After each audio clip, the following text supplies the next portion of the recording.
नमस्कार दोस्तों, कैसे हो आप लोग। सबसे पहले स्टैंडर्ड डिस्क्लेमर, ये वीडियो पूरी एजुकेशन पर्पज़ के लिए है। कोई भी फाइनेंशियल डिसीजन लेने से पहले अपने फाइनेंशियल एडवाइज़र की सलाह ज़रूर लें। बात करेंगे आज WD गैन साइकिल थ्योरी के हिसाब से निफ्टी, बैंक निफ्टी और स्टॉक्स की, और स्मार्ट मनी कॉन्सेप्ट के हिसाब से इंडेक्स और स्टॉक्स की। और एक प्रीवियस वीडियो में जो मैंने पिचफोर्क का एग्जांपल आपको दिया था, उसी पे आज डिस्कशन करेंगे थोड़ा डिटेल में कि पिचफोर्क को हम कैसे यूज़ कर सकते हैं, वो आपकी ट्रेडिंग में हेल्प करेगा। तो चलते हैं सीधा डेली चार्ट पे और देखते हैं कि इंडेक्स क्या कर रहा है। तो हम आ गए डेली चार्ट पे निफ्टी के, और हमारी नई टाइमलाइन स्टार्ट हुई है आज 18 है। हमारी जो टाइमलाइन स्टार्ट हुई है वो हुई है कल स्टार्ट, ठीक है ना। और ये टाइमलाइन हमारी जो टाइम जोन है ये हमारा बेरिश है, ठीक। लेकिन ये बेरिश भी होता है, बुलिश भी होता है। वो कंफर्मेशन हमको मिलती है जब प्राइस उसके नीचे या ऊपर कहीं भी क्लोजिंग करे। ये कोई मैटर नहीं करता कि वो बुलिश टाइमलाइन थी, बेरिश हो गई, या बेरिश थी, बुलिश हो गई, क्योंकि ये सबसे छोटी टाइमलाइन है। उसके पीछे उससे बड़ी और उसके पीछे उससे बड़ी टाइमलाइन चलती रहती है। इस चीज़ का मैं आपको एक एग्जांपल देना चाहता हूँ। जैसे कि अभी हमारा जो वेदर है या जो कोई भी हमारा सीज़न चल रहा है, मान लो कि अभी हमारा सर्दियों का विंटर का सीज़न चल रहा है, और तो विंटर के सीज़न में आप नॉर्मली देखोगे कि सर्दी रहती है, ठीक है ना। तो क्या वो सर्दी पूरे 24 घंटे रहेगी? नहीं, वो जो ठंड है वो आपकी पूरे 3 महीने सीज़न चलेगा। तो ज़रूरी नहीं है कि वो केवल रात में ठंडा हो, कभी कभी दिन में भी मौसम ठंडा हो सकता है, कभी कभी दिन में भी मौसम बहुत गर्म हो सकता है। तो ऐसे ही हमारी टाइमलाइन चलती है। तो ये सबसे छोटी टाइमलाइन हम ट्रेड करते हैं, तो वो बुलिश होती है, तो कई बार वो बेरिश भी हो जाती है, और बेरिश टाइमलाइन होती है कई बार वो बुलिश भी हो जाती है, ठीक है ना। जो प्रीवियस टाइमलाइन थी वो बुलिश थी, लेकिन वो बेरिश हो गई। अभी जो करंट टाइम साइकिल है वो बेरिश है, तो ये बुलिश भी हो सकती है, लेकिन इसका कंफर्मेशन हमें कब मिलेगा? जब हमारे इस टाइम जोन के ऊपर मार्केट क्लोज करेगा।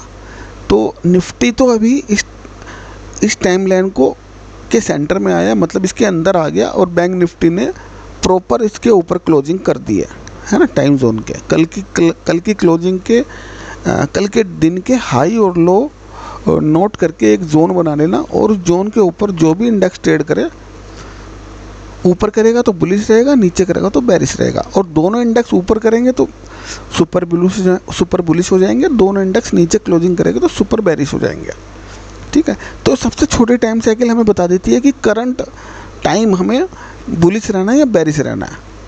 तो ये हो गई बात हमारी WD गैन साइकिल की।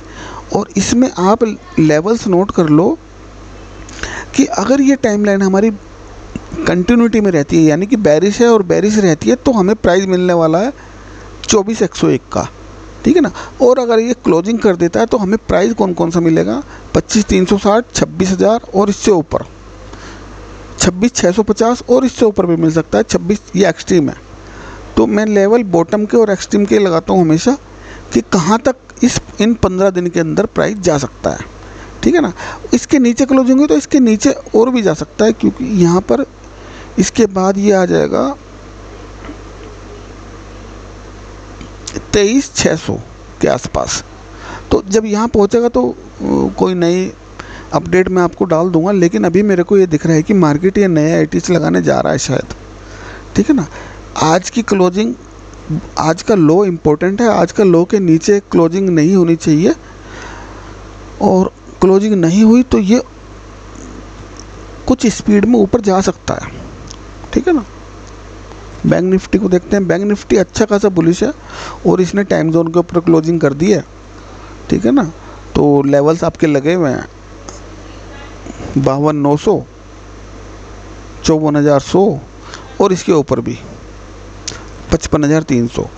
देखो मेरे कहने का मतलब यह है कि मेरे कहने के हिसाब से आप सुपर बुलिश मत हो जाना, एक बार कंफर्मेशन दोनों इंडेक्स की ले लेना और फिर जो हमारे जोन है इनको स्टॉप लॉस, इनका स्टॉप लॉस रखना है आपको हमेशा।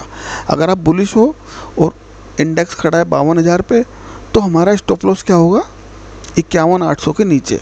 50 पॉइंट रख लो, 100 पॉइंट रख लो, इसके नीचे आपको निकल जाना है, ठीक है ना। बुलिश दोबारा कब हो ना, जब इसके ऊपर जाके क्लोजिंग करे, ठीक है ना। इस जोन के ऊपर जाएगा ऊपर ही जाता रहेगा, और नीचे जाएगा, जोन के नीचे क्लोजिंग करेगा तो नीचे जाएगा, ठीक है ना। अब हम चलते हैं 15 मिनट पे, उसके बाद मैं पिच फोर्क का समझाऊंगा आपको। 15 मिनट में फटाफट देखते हैं क्या स्ट्रक्चर बन रहे हैं और क्या हमारे इंडेक्स हमको बोल रहे हैं। तो अभी तक तो ये बेरिश है निफ्टी, ठीक है ना। 15 मिनट के चार्ट पे इंड्यूसमेंट हो चुका है, लो छोड़ दिया है, तो 25,165 अच्छा सेलिंग जोन बना हुआ है इसका, उससे पहले कोई सेलिंग जोन नहीं है, ठीक है ना। तो ये बेरिश है, इंड्यूसमेंट हो चुका है, लो मिल गया, हाई मिल गया, हमारे पास एक हाई पॉइंट है, हमारे पास एक लो पॉइंट है। अभी इसके बीच में ट्रेवल करेगा, ऊपर मिलता है छोटा स्टॉप लॉस करके शॉर्ट मार सकते हैं, और क्लोजिंग करता है तो छोटा स्टॉप लॉस रख के बुलिश हो जाएंगे। बैंक निफ्टी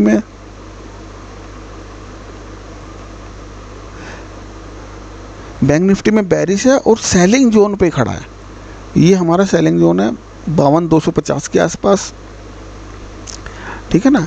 यहाँ पर एक छोटा सा रिस्क लिया जा सकता है बेरिश का, और अगर स्टॉप लॉस लेके ऊपर क्लोजिंग कर रहा है तो फिर ऊपर के ट्रेड लेंगे। फिर निफ्टी भी बेरिश है, एक्सट्रीम पे आया हुआ है, ऑर्डर ब्लॉक से एक बार रिजेक्शन लिया था तो कितना पॉइंट डाउन गया था, ऑलमोस्ट 24,000 से 23,500, 500 पॉइंट का डिप लिया था इसने इस जोन से। यहाँ पे छोटा सा स्टॉप लॉस था हमारा 980-85 से लेके 60 पॉइंट का। 60 पॉइंट के स्टॉप लॉस से 500 पॉइंट मिले, और नीचे भी जोन मार्क है, ठीक है ना। ऊपर का भी मार्क है, नीचे का भी मार्क है, और अभी वहीं पे खड़ा है। किसी रीजन से अगर डिप मिलता है, मतलब बेरिश सिनेरियो क्रिएट कर रहा है मार्केट, तो सीधा ये यहीं पे आने की कोशिश करेगा, क्योंकि एक्सट्रीम स्विंग लो यही है और स्विंग हाई यही बना हुआ है हमारा। तो अभी मैं आपको कुछ और चीज़ें भी दिखाऊंगा फिर निफ्टी पे। पहले स्मार्ट मनी से सारे स्ट्रक्चर देख लें कि कहाँ पर हम छोटे स्टॉप लॉस से बड़ा प्रॉफिट ले सकते हैं। ये है हमारा मारुति, इसके एक बार स्ट्रक्चर चेक कर लें। मारुति का स्ट्रक्चर बेरिश है, ठीक है ना। यहाँ पे इंड्यूसमेंट हुआ, इसके ऊपर के लेवल्स कहाँ चले गए एक बार मैं चेक कर लूँ। शायद वो ये चौक हुआ, तो ये इसका एक्सट्रीम का लेवल है, ये शायद हट गया, इसको दोबारा लगा देते हैं, ये वाला लेवल। अच्छा ठीक है ओके। आज ही स्ट्रक्चर चेंज हुआ तो मैंने इसको शिफ्ट कर दिया यहाँ पर। अब आप इसको ध्यान से देखो, जो प्रीवियस स्ट्रक्चर था वो इसका ये था और ये बेरिश था, ठीक है ना। बहुत बढ़िया एग्जांपल मारुति का, और मारुति हर बार ऐसा ही करता है। ये हमारा टॉप का लेवल था और मार्केट बेरिश था, ठीक है ना। इंड्यूसमेंट हुआ, एक्सट्रीम पे गया और प्रॉपर गिर गया, और प्रॉपर गिर के क्लोजिंग नीचे दी। इसने अपना स्ट्रक्चर ये वाला कंप्लीट कर दिया।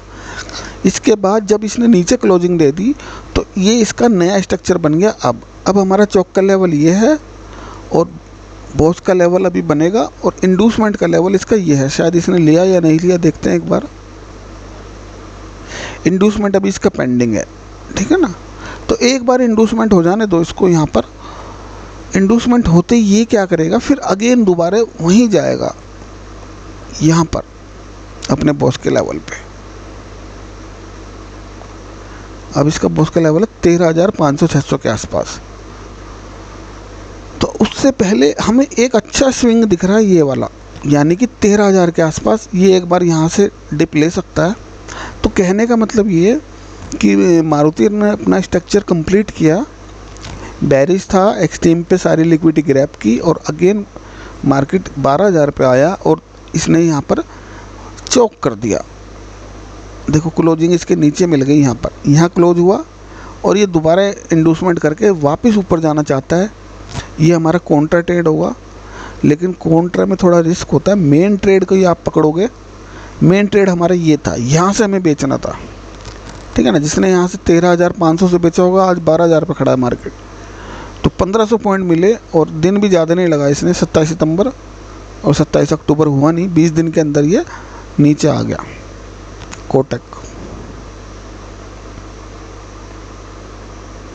कोटक ने भी बहुत बढ़िया स्ट्रक्चर बनाया।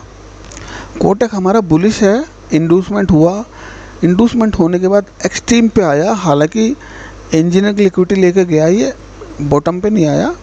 हमारी ये दो मेन होती हैं, इंजीनियरिंग या एक्सट्रीम, ठीक है ना। ये इंजीनियरिंग से गया और अब इसको कोटक को क्या करना चाहिए, ऊपर जाके क्लोज करना चाहिए, तो जाके इसका स्ट्रक्चर कंप्लीट होगा और फिर फर्दर इंड्यूसमेंट और फर्दर डाउन और फिर ऊपर।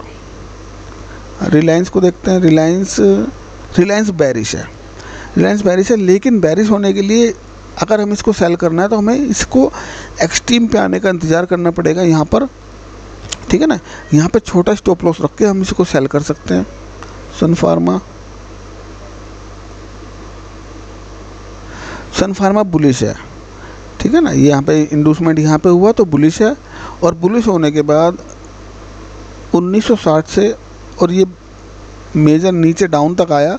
हालांकि प्रॉपर नीचे नहीं आया ये, और इसको यहाँ पे अगर मिलता तो ज़रूर हमको बाई के लिए हम लेते, लेकिन बीच में और काफ़ी सारी चीज़ें वो मैं पिचफॉक्स से समझाऊंगा कि यहाँ तक क्यों नहीं आ पाया, किसने इसको रोक लिया। तो अब इसका स्ट्रक्चर के हिसाब से इसको ऊपर जाके क्लोज करना चाहिए यहाँ पर। इनकी स्ट्रेटजी कैसे बना सकते हैं अभी मैं आपको दिखाऊंगा कि कैसे हम इसको, अगर यहाँ पर आया तो किस तरह से हेज में हम इसको बना के ले जा सकते हैं। एयरटेल बेरिश है, ठीक है ना, बेरिश है, और इसको वेट करना चाहिए यहाँ पर 1770-80 के आसपास मिलेगा तो छोटा स्टॉप लॉस मिलेगा, और नीचे के लिए जाएंगे यहाँ तक के लिए। मिड कैप बेरिश है, बेरिश 17 अक्टूबर, कल को इसने बेरिश चौक किया और अभी इंड्यूसमेंट इसका पेंडिंग है। इंड्यूसमेंट लेगा तो ये यहाँ पे जाके इसको सेल करेंगे 13,200 के आसपास, ठीक है ना। ये सारी बातें होगी हमारी WD गेन साइकिल की और स्मार्ट मनी की, ठीक है ना। जो मेरे पुराने देखने वाले हैं उनको समझ आ रहा होगा, लेकिन जो नए हैं उनको थोड़ा डिफ़िकल्टी हो सकती है समझने के लिए, तो धीरे धीरे उनको समझ आएगा। अब हम चलते हैं सीधा एक थ्योरी पे जो मैंने लास्ट वीडियो में आपको समझाई थी पिचफोर्क की, ठीक है ना, उससे आपको थोड़ा क्लियर होगा। तो इसे नीचे से चलते हैं, मिड कैप से चलते हैं सीधा डेली चार्ट पे। आप इसको कैसे यूज कर सकते हो और इसका बेनिफिट कैसे ले सकते हो। अगर आप बुलिश हो तो कहाँ तक हो, बेरिश हो तो कहाँ तक हो। तो मैंने पॉइंट्स लगा रखे हैं। इस बार इस पर फटाफट हम पिचफोर्क अपना लगा के देखते हैं, ठीक है ना। पिचफोर्क के 3 स्टाइल हैं, आप कोई भी लगा लो, ठीक है ना। पॉइंट्स मैंने लगा रखे हैं। हमें इस पिचफोर्क के अंदर क्या करना होता है, एक एक्सट्रीम हाई लो हाई, इसमें 3 पॉइंट चाहिए, हाई लो हाई या लो हाई लो, ठीक है ना। थोड़ा पीछे से लगाओगे तो अच्छा दिखेगा आपको। जैसे हम लगाएंगे सीधा हाई लो और हाई। इसको लगाने के बाद हमें क्या देखना होता है कि हमारे ये रेसिस्टेंस और सपोर्ट एरिया हमको मिल जाते हैं, ठीक है ना। तो हमें इसमें क्या देखना है कि ये कहाँ से सपोर्ट ले रहा है। अब देखो ये वाला हमने एरिया लगाया तो इसमें हमें कुछ क्लियर डायरेक्शन मिल नहीं रही। ये 0.7 के लेवल से गिरा है और ये 0.25 से आया, ठीक है ना। तो इसको आप क्या करो, चेंज करते रहो और जो भी परफेक्ट आपका बैठेगा वो अच्छा सपोर्ट रेसिस्टेंस आपको दे देगा। इसमें हमने लगाया तो इसमें हमें क्या दिखा कि ये रेसिस्टेंस एरिया पे क्यों क्रॉस नहीं कर पा रहा, ठीक है ना। तो अब हमारे पास क्या है, अगर ये ऊपर नहीं निकल पा रहा तो हमारे पास इसका जो रेड वाली लाइन है, मिडिल वाली लाइन, ये अच्छा सपोर्ट होता है, ठीक है। ये बुलिश है, जब तक इसके ऊपर है बुलिश है, इसके नीचे बेरिश हो जाएगा, ठीक है। इसको और तीसरे पे लगा के देखेंगे, 4 5 6 पे, 4 5 और 6, ये अभी करंट का है, तो करंट टाइम साइकिल के करंट सिनेरियो में देखेंगे तो ये कहाँ तक जा सकता है, ये इस एरिया तक रेसिस्टेंस ले सकता है। यानी कि अगर प्राइस यहाँ पे आ रहा है तो डेफिनेटली 90% यहाँ से रिट्रेस कर सकता है मार्केट, ठीक है ना। एयरटेल पे देखते हैं कोई मार्किंग है क्या, हमारी ऑलरेडी मार्क्ड है, तो इसी को देख लेंगे। एक अच्छा लो, एक अच्छा हाई और एक अच्छा लो। तो इसमें हमें देखने के लिए क्या मिल रहा है कि हमने केवल 2 नंबर, 3 नंबर और 4 नंबर लगाया तो हमें पता चला कि इसका जो ये लेवल है, क्योंकि प्राइस रेड लाइन के नीचे है तो बेरिश रहने वाला है, तो जब भी रेड लाइन को क्रॉस करेगा तो बुलिश हो जाएगा। सन फार्मा इसमें भी ऑलरेडी लगाया हुआ है, तो इसको भी देखते हैं क्या कह रहा है ये। एक अच्छा हाई, एक अच्छा लो और एक अच्छा हाई, ठीक है ना, इसको लगा लिया तो हमारे पास ये रेसिस्टेंस एरिया, ये सपोर्ट एरिया, ठीक है। तो इसने आज यहीं से सपोर्ट दिया और बुलिश हो गया।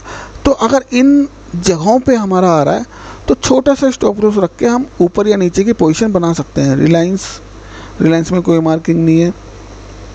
कोटक में देखते हैं,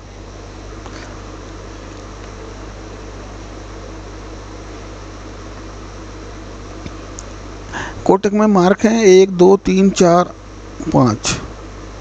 तो स्टार्टिंग से करेंगे 1 नंबर से, 1 नंबर हाई, 2 नंबर लो और 3 नंबर हाई। इस पे देखते हैं हमें कौन सा सपोर्ट या रेसिस्टेंस मिला। तो इसमें आप देखोगे हमने मार्किंग की केवल 1 2 3 पे, लेकिन 4 नंबर हमें ऑलरेडी पता था कि रेड लाइन पे आएगा तो यहाँ से रिट्रेसमेंट ऊपर के लिए लेगा, ठीक है ना। तो यहाँ पर छोटा सा स्टॉप लॉस रख के हम ऊपर के लिए जा सकते थे। और 4 नंबर पे हमारा ये ऑर्डर ब्लॉक भी है और एक्सट्रीम स्विंग प्रीवियस लो भी है। तो यहाँ पे हमारी डबल कंफर्मेशन हो रही है स्मार्ट मनी सप्लाई डिमांड से और पिच फॉक से, ठीक है। अब आप समझ गए 1 2 3 पे लगाया तो 4 नंबर हमें ये रेड लाइन का एरिया मिल रहा है, ये वैलिड रहेगा लाइफ टाइम तक के लिए। जब भी प्राइस इस पे आएगा यहाँ से रिट्रेस ज़रूर करेगा, ठीक है ना। अब हम चलते हैं 2 3 4 पे। 2 3 4 को लगा के देखेंगे इससे क्या एरिया मिल रहा है हमको। 2 3 और ये 4, 2 3 4 यहाँ पे हमें लगाया तो देखो यहाँ पर हमारा स्टॉप लॉस चला गया, क्योंकि ये रेसिस्टेंस एरिया था। एक बार तो प्राइस ने यहाँ पे आके रिट्रेस किया, कितना पॉइंट मिला 1837 से 1814, लेकिन प्राइस ने फिर इसको ब्रीच कर दिया। कोई बात नहीं, ब्रीच कर दिया, जाने दो, लेकिन ये हमारा लाइफ टाइम तक के लिए वैलिड है। और ये जो, क्योंकि ये हमने लगाया तो इसका जो सपोर्ट एरिया ये ब्लू लाइन है, और यहीं पे आके प्राइस ने यहीं से अगेन बुलिश सिनेरियो दिया और यहाँ पर हमारा एक ऑर्डर ब्लॉक भी है। देखो इसको छोटे टाइम फ्रेम पे लेके जाओगे, जो ये मैंने ग्रीन ऑर्डर ब्लॉक लगाया, ये मैं आपको दिखाता हूँ ये कहाँ से आया। सेकंड वाला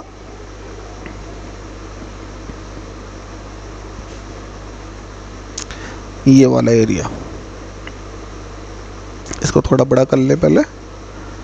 जिसको ऑर्डर ब्लॉक नहीं लगाने आते मैं आपको बता दूं कैसे लगाते हैं ऑर्डर ब्लॉक। मेरी एक वीडियो सप्लाई डिमांड की है, तो उसमें क्या है, बेरिश ड्रॉप 3 बेस कैंडल और एक रैली कैंडल। तो ये हमारा सिनेरियो बन गया ड्रॉप बेस रैली। तो हमें क्या करना है, तो जो हमारी बेस कैंडल है वो हमारा ऑर्डर ब्लॉक का काम करेगा, हमारा डिमांड का काम करेगा। तो हमने क्या किया, इस एरिया को हमने एज ए डिमांड मार्क किया।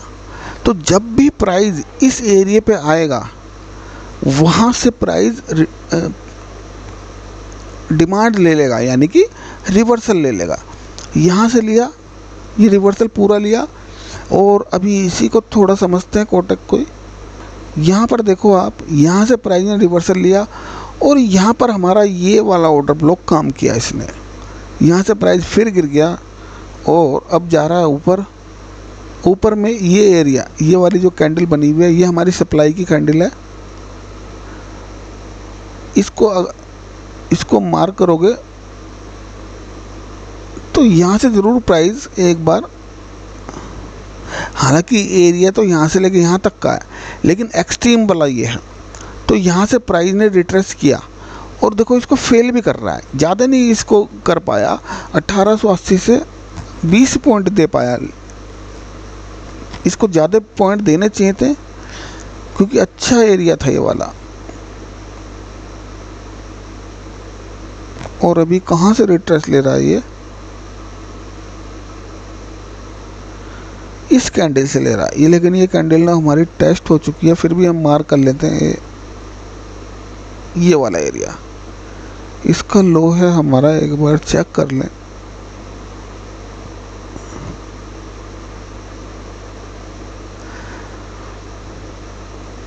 इसका लो है हमारा 19-13-35 और इस कैंडल का हाई है, हाँ ये वाली हमारा जो एरिया था ये वाला, ये टेस्ट नहीं हुआ। देखो जो ये वाली कैंडल है, इस चीज़ को आप समझो थोड़ा, 5 पैसे भी बहुत वैल्यू रखता है इसमें। ये वाली जो कैंडल है ये हमारी सप्लाई की कैंडल है, इसका लो आप पकड़ो यहाँ पर, यहाँ से देखना, ये है 1913.35 रुपये, ठीक है ना, 1913.35। और ये वाली जो कैंडल है इसका हाई देखोगे 1913.30, यानी कि 5 पैसे पहले से घूमी है, तो ये वाला एरिया हमारा फ्रेश है। तो यानी कि इस पे जब भी आएगा तो प्राइस गिरना चाहिए। अब आगे जाके देखते हैं क्या प्राइस गिर रहा है यहाँ से, कहाँ तक देखें। प्राइस ने यहाँ से प्रॉपर रिवर्सल ले लिया। यही चीज़ 5-5 पैसे पे ही पता चल जाता है कि कितना रिवर्सल ले रहा है। अच्छा चलो ये हो गया, और फिर अगेन ये बीच में पिच फॉर्क के उसमें जो है ना सप्लाई डिमांड आ गया। उसके बाद अभी के सिनेरियो में आप देखोगे तो जो हमारा पिच फॉर्क का अभी सेशन चल रहा था, तो अभी ये इसी के उस पे रेसिस्टेंस पे ही सपोर्ट ले रहा है, ठीक है ना, और सपोर्ट लेके अच्छा गया भी है ऊपर, ठीक है ना, सपोर्ट लेके ऊपर गया है। कितना पॉइंट मिला, 1850 से लेके 1880, 30-40 पॉइंट, 20-30 पॉइंट जो भी मिले। अब इसके हम बात कर रहे थे कि 2-3-4 हमने लगाया, 2-3-4 से हमें क्या एरिया मिला था, हमें एरिया मिला था सपोर्ट का, ठीक है ना। अब हम लगाएंगे 3-4, ये 4 दो बार लिख दिया, कोई बात नहीं, हम लगाएं 3-4-4 पे।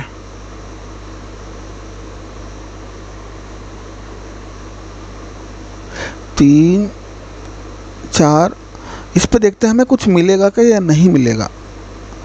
हमने यहाँ लगाया तो हमें क्या पता चला कि प्राइस जो ये हमने पिचफोर्क लगाया इस पे रेसिस्टेंस ले रहा है, क्योंकि जब तक रेड लाइन के नीचे बेरिश है और ये हमारा सपोर्ट का एरिया, ये रेसिस्टेंस का एरिया है ना। अब ये यहाँ से ऊपर जाने की कोशिश करेगा, इसको ब्रीच करके ऊपर जा रहा है तो फिर यहाँ से गिरेगा, इसको मार्क कर लेना, ठीक है ना। मारुति पे देखते हैं कुछ बनाया हुआ है क्या, हाँ मारुति पे लगाया हुआ है, और ये एक टॉप है, ये बॉटम है, और ये अब तक का टॉप है। तो इस सिनेरियो के हिसाब से मारुति साइडवेज है, और अभी ये इस सपोर्ट पे के नीचे इसने क्लोजिंग नहीं दी है। तो यानी कि मारुति अगर उड़ेगा तो पूरा पहले तो यहीं आएगा 12,800, और उसके बाद यहाँ भी जा सकता है 13,500, ठीक है ना। इनकी स्ट्रेटजी मैंने बना के डाली हुई है, वो मैं अभी आपको दिखाऊंगा और देखने की कोशिश करेंगे। फिर निफ्टी में कुछ एरिया मार्क हैं। फिर निफ्टी में ये एक हाई है, उसके बाद ये लो, और एक ये हाई बना हुआ है, ठीक है ना। तो यहाँ हमने 1 2 3 पे मार्क किया तो हमें पता चला कि ये हमारा एरिया सपोर्ट का काम कर सकता है, वो इसने किया, ठीक है ना। आप इसको, क्योंकि रिट्रेसमेंट, ये वाली रिट्रेसमेंट काउंट क्यों नहीं होगी, ये बहुत छोटी सी है, तो हम यहाँ पे भी लगा सकते हैं और इसको यहाँ पे भी लगा सकते हैं। तो 4 पे लगा के देखते हैं क्या कर रहा है प्राइस। वैलिड तो 4 ही है, 3 भी वैलिड है क्योंकि रिट्रेसमेंट तो आई है ना। तो 1 2 3 पे भी लगाया तो हमें ये एरिया मिला था, और 1 2 4 पे भी लगाया तो हमें ये सपोर्ट एरिया हमें मिला, ठीक है ना। अच्छा, ये सपोर्ट एरिया भी मिला, और यहाँ पर हमारा ये डिमांड एरिया भी है, ये रैली, ये 4 कैंडल बेस और ये रैली, तो ये पूरा एरिया हमारा डिमांड है, ठीक है ना। तो डिमांड पे भी आया प्राइस, और डिमांड के बाद हमारा पिचफॉर्क भी बोल रहा है कि ये हमारे यहाँ पे बॉटम पे आया है, यहाँ पे सपोर्ट है। तो यहाँ से छोटा सा स्टॉप लॉस लेकर रिस्क लिया जा सकता है। जिसको सप्लाई डिमांड नहीं आती वो आप मेरे वीडियो देखेंगे तो धीरे धीरे आपको समझ में आ जाएगी। एक हमारी ये वाली डिमांड एरिया थी और एक हमारा ये वाला डिमांड एरिया, ठीक है ना। और यहाँ पर एक हमारा अभी करंट में देखोगे आप तो ये वाला एरिया, ये जो रेड के बाद ग्रीन कैंडल है, ये हमारी डिमांड की कैंडल है। प्राइस अभी फ़िलहाल आज यहीं से वापस गया है। बैंक निफ्टी में देखते हैं। बैंक निफ्टी में भी पिच फोर्क मैंने लगाई हुई है। इसमें आप देखोगे 1 नंबर 2 नंबर 3 नंबर पे हमने मार्क किया, अगर ये एक्सट्रीम हाई, ये एक्सट्रीम लो और ये स्विंग हाई, ठीक है ना, इन तीनों पे हमने लगाया। इसको मैं हटा रहा हूँ 1 मिनट, चलो 1 2 3। तो ये जो रेड लाइन है ये अच्छा सपोर्ट का काम करती है। प्राइस यहीं से आया और यहीं से पूरा रिवर्सल लिया, ठीक है ना। अब मैं इसको हटा रहा हूँ, दूसरा पिच फोर्क लगा हुआ है उसे ही समझेंगे। फिर हमने लगाया 4 5 और 6, यानी कि लेटेस्ट का स्विंग लो, हाई और लो। जब डबल बॉटम के आसपास लगाओगे ऐसा सिनेरियो तो ये साइडवेज दिखाएगा, ठीक है ना। लेकिन इसको 4 5 6 पे हमने लगा के देखा तो हमारा जो, क्योंकि प्राइस अभी रेड लाइन के नीचे तो बेरिश दिखा रहा है, और आज इसने क्या किया, इसी तक एग्जैक्ट यहीं तक गया और यहीं पे क्लोजिंग दी है मार्केट ने। अब इसको कल या परसों में देखना है क्या इसको तोड़ रहा है, इसके ऊपर क्लोजिंग मिल रही है। साथ में हमारा यहाँ पे स्मार्ट मनी का चौक का लेवल भी है, इसके ऊपर क्लोजिंग मिल जाएगी, इस रेड लाइन के ऊपर क्लोजिंग मिल जाएगी तो मार्केट 2 हर्डल पूरे कर लेगा। तो इससे क्या लगेगा कि अगर ये इसको कूद के ऊपर जा रहा है और यहाँ पे भी जा रहा है तो ये फिर बुलिश हो जाएगा। कहाँ तक के लिए, इस लाइन तक के लिए, ठीक है ना। निफ्टी में शायद मैंने कोई लगाया नहीं हुआ, फिर भी देख लेते हैं, नहीं लगाया हुआ। अच्छा, ये सारी बातें हो गई आपकी, WD गेन की भी हो गई, स्मार्ट मनी की भी हो गई, पिच फोर्क की भी हो गई, सप्लाई डिमांड की भी हो गई। अब आपको ट्रेड कैसे करना है या कैसे कर सकते हैं विद हेजेस, तो काफ़ी सारे वीडियो में मैंने बताया हुआ है, लेकिन फिर भी मैं 1-2 एग्जांपल दूंगा आपको, ठीक है ना। तो मैं चलता हूँ, मैं जीरोधा का प्लेटफॉर्म यूज़ कर रहा हूँ, उस पर मैं ऑलरेडी ये टेस्ट करता रहता हूँ अपनी स्ट्रैटेजी। तो हम सबसे पहले चलेंगे रिलायंस पे। रिलायंस पे एक स्ट्रैटेजी हमने ये डाली हुई है। अगर हमें रिलायंस बुलिश दिख रहा है, चार्ट को देखेंगे सबसे पहले कि हम कैसे ट्रेड कर सकते हैं। सबसे पहले रिलायंस के चार्ट पे चलेंगे, उसको एनालाइज करेंगे, फिर स्ट्रैटेजी बनाएंगे।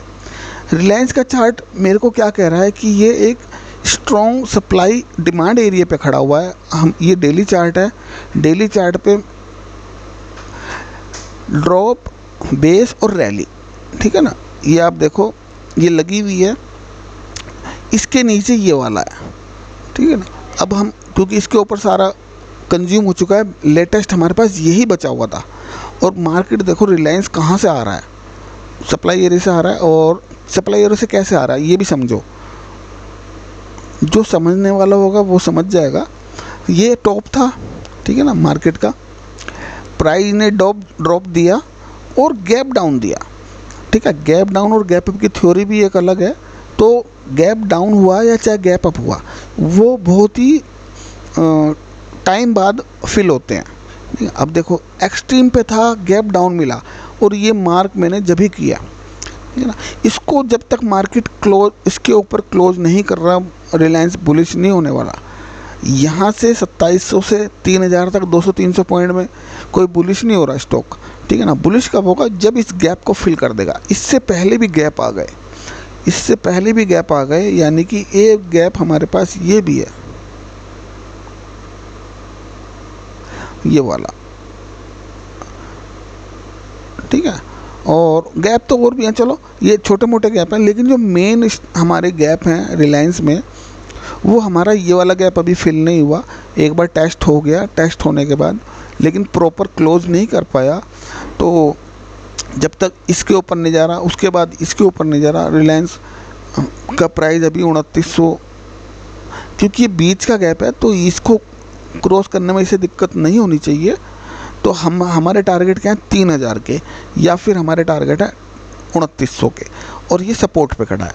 और जब फॉल आया और यहाँ सपोर्ट पे आया तो हम मान के चलते हैं कि रिलायंस इस एरिया का 50% भी अगर हम मार्क कर लें, ठीक है ना, ये वाला एरिया। तो एटलीस्ट ये 2800, 70, 80, 90 यानी कि 2900 के आसपास जा रहा है रिलायंस, एक हम एग्ज्यूम कर लेते हैं। इसके हिसाब से हम स्ट्रेटजी बनाने की कोशिश करेंगे, ठीक है। तो ये रिलायंस में हमने क्या किया, देखो हम यहाँ चले गए और हमने क्या किया कि हमें लगता है कि रिलायंस बुलिश है, ठीक है। रिलायंस बुलिश है तो इट मीन्स हम क्या कर सकते हैं, या तो फ्यूचर लेके पुट ले, फ्यूचर बुलिश के लिए हो गया बाई किया तो, और एक पुट ले ली हेजिंग के लिए। लेकिन मैं किसी दूसरे स्टाइल से करता हूँ। तो मैं क्या करता हूँ, 3000 की पुट, 3000 की पुट है अभी 270, ठीक है ना, और प्राइस चल रहा है 2718, 2720 प्लस 270, तो ये ऑलमोस्ट 3000 हो गया। तो यानी कि इसके अंदर टाइम वैल्यू नहीं है, ठीक है, बल्कि डिस्काउंट पे मिल रही है। जो चीज़ डिस्काउंट पे मिल रही है आप ये जोड़ोगे 270 और 2710, 2720 और 270 यानी कि 3990। तो ये 10 रुपये डिस्काउंट पे मिल रही है। आप पुट में देखना, जब कभी भी पुट आपको डिस्काउंट पे मिल रही है, जो ऑप्शन चेन जानता है वो समझ जाएगा, या जो प्रीमियम के कैलकुलेशन करना जानता है वो समझ जाएगा। अगर deep in the money call या पुट डिस्काउंट पे मिल रही है, पुट डिस्काउंट पे मिल रही है तो मार्केट बुलिश होने वाला है, कॉल डिस्काउंट पे मिल रही है तो मार्केट बेरिश होने वाला है, ठीक है। ये चीज़ डिस्काउंट पे मिल रही है तो मार्केट बुलिश होने वाला है, ठीक है ना। एक सिनेरियो तो हमें ऑप्शन चेन से पता चला कि ये बुलिश होने वाला है, दूसरा सिनेरियो हमें पता चला चार्ट से कि वहाँ भी वो सपोर्ट पे खड़ा है, बुलिश होने वाला है। तो जब बुलिश होने वाला होता है तो जो बड़े प्लेयर्स हैं वो, क्योंकि यहाँ पर ये बेचने वाले, ऑप्शन चेन सेलर्स की होती है, तो बेचने वालों को लगता है कि ये प्राइस गिरेगा 270 से, ये मान लो एग्जांपल के लिए 70 रुपये भी गिर रहा है, तो वो यहाँ पे डिस्काउंट पे बेच के जाते हैं प्राइस, ठीक है ना। डिस्काउंट पे बेचेंगे कि क्योंकि कल भी गिर सकता है, परसों भी गिर सकता है, 10 दिन में भी गिर सकता है, 15 दिन में भी गिर सकता है।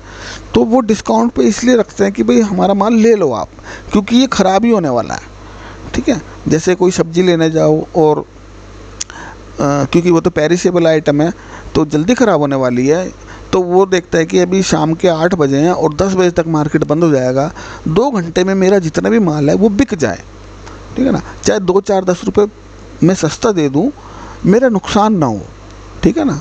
तो अगर बच जाएगा तो सुबह तक वो ख़राब हो जाएगा, सारा जीरो हो जाएगा। तो इसी हिसाब से जो सेलर्स हैं वो देखते हैं कि मार्केट बुलिश होने वाला है, तो वो अपना माल जो भी रेट पे मिल रहा है उसको बेच देंगे, तो हम उसी का फ़ायदा उठाएंगे। हमने यहाँ पे क्या किया, 270 की कॉल बेच दी हमने, ठीक है ना, क्योंकि हमें पता है ये गिरने वाला है। ये अगर मार्केट 100 रुपये बढ़ गया तो इसमें सीधा 100 रुपये गिर जाएंगे, और क्योंकि अगर हम इसे बेच के जा रहे हैं और मार्केट बेरिश हो गया तो हमें नुकसान भी होगा। उसको हेज के लिए हम क्या करेंगे, अभी 2720 चल रहा है मार्केट और हमने 2820 की पुट खरीद ली, इसमें भी हमने 1 रुपये एक्स्ट्रा नहीं दिया, 2-4 रुपये दे दिए होंगे, क्योंकि 2820 में से 2720 घटाओगे तो 100 रुपये आता है, और 100 रुपये का प्राइस चल रहा है, हमने ये बाय कर ली।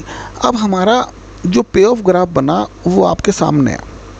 हमारा मैक्सिमम लॉस 1000 या 1100 या 1200 या 1500 इतना है, यानी कि अगर प्राइस कहीं भी चला जाए, कहीं भी का मतलब हमारे अगेंस्ट चला गया, अगेंस्ट चला जाए, रिलायंस कल 2000 रुपये हो जाए, हमें केवल ये 1000 इतना ही पैसा देना होगा। लेकिन अगर हमारे फेवर में आ गया, अगर प्राइस हमारे फेवर में आ गया तो हमें अनलिमिटेड, यानी कि हमारे पास लिमिटेड भी प्रॉफिट है। और मैं अनलिमिटेड इसलिए बोल रहा हूँ कि 1000 रुपये के एवज में अगर 5000, 10000, 20000 भी आ रहे हैं तो कोई बुरा है, मेरे लिए अनलिमिटेड ही है वो, ठीक है। तो ये जो हमारा सेंसिबल का फीचर है ये फ्री है, बहुत बढ़िया है। इसमें हम स्ट्रेटजी बना के देखते हैं कि हमें क्या लॉस एंड प्रॉफिट हो रहा है। तो अगर मेरे को 1000 रुपये दे के 5000, 10000 भी आ रहे तो क्या मैं ये स्ट्रेटजी नहीं डालूंगा? अच्छा, पे ऑफ ग्राफ देखो आप, पे ऑफ ग्राफ में लॉस का पोर्शन ये देखो, ये बिल्कुल छोटा सा पॉइंट आपको दिखाई दे रहा होगा, बस ये मेरा लॉस का पोर्शन है और ये मेरा प्रॉफिट का पोर्शन है। यानी कि रिलायंस अगर बुलिश हुआ तो कल से ही अगर बुलिश हो गया, अभी प्राइस 2720 पे खड़ा है, तो अगर 2800 पे आ गया तो मैं देख लूँगा मेरे को कितना प्रॉफिट आने वाला है। 2800 पे मेरा 6000, 2900 पे मेरा 17,000 और बाकी ऊपर बढ़ता ही रहेगा। तो ये आप जब भी कोई स्ट्रैटेजी, इसमें ज़्यादा फंड भी नहीं लगता, इसमें फंड भी नहीं आपको ज़्यादा यूज़ होगा, ठीक है ना, जो भी होगा देख लेना बना के।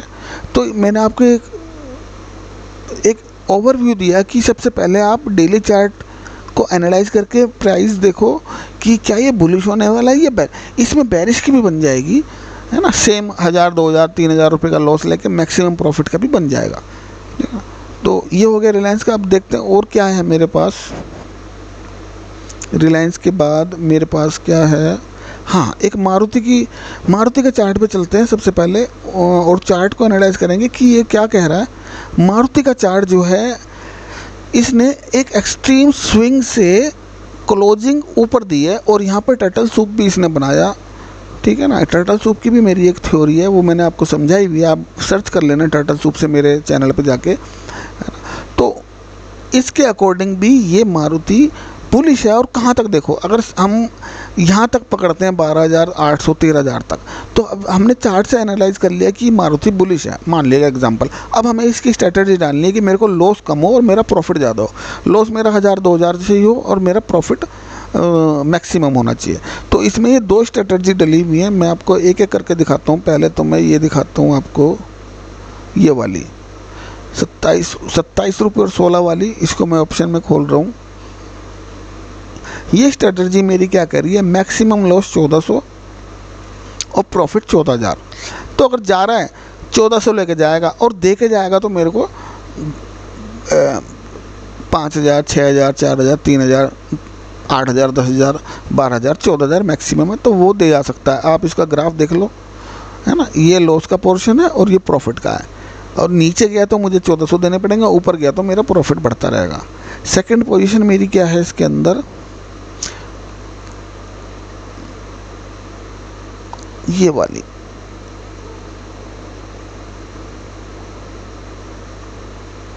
ये मैं दिखाता नहीं, मैंने आपको समझाने के लिए मैं आपको ये स्ट्रैटेजी दिखा रहा हूँ। तो आप इस तरह से जाओ। अब देखो, ये मेरे 2 लोट हैं, शायद नहीं, एक ही लोट है, ठीक है ना। इसमें मैंने लॉस ज़्यादा लिया, लॉस का पोर्शन ज़्यादा रखा,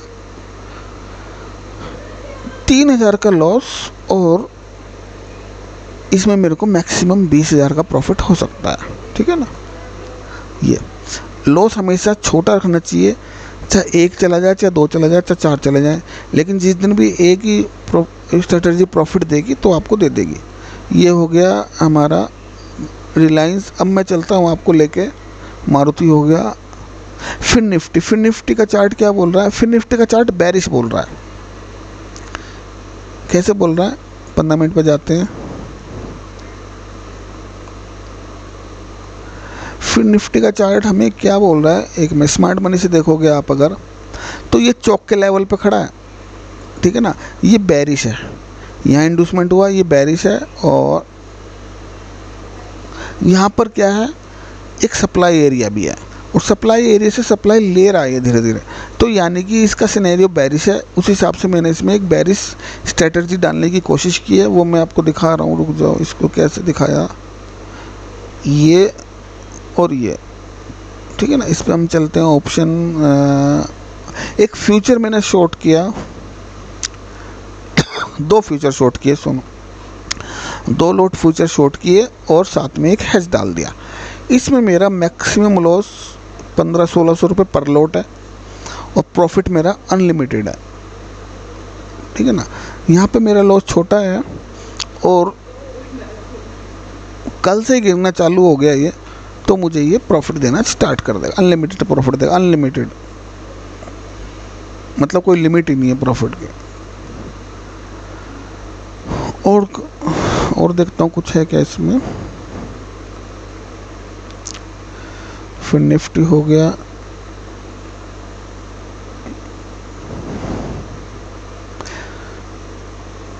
बाकी बहुत सारी यूट्यूब पे आपको मिल जाएंगी स्ट्रेटर्जियाँ।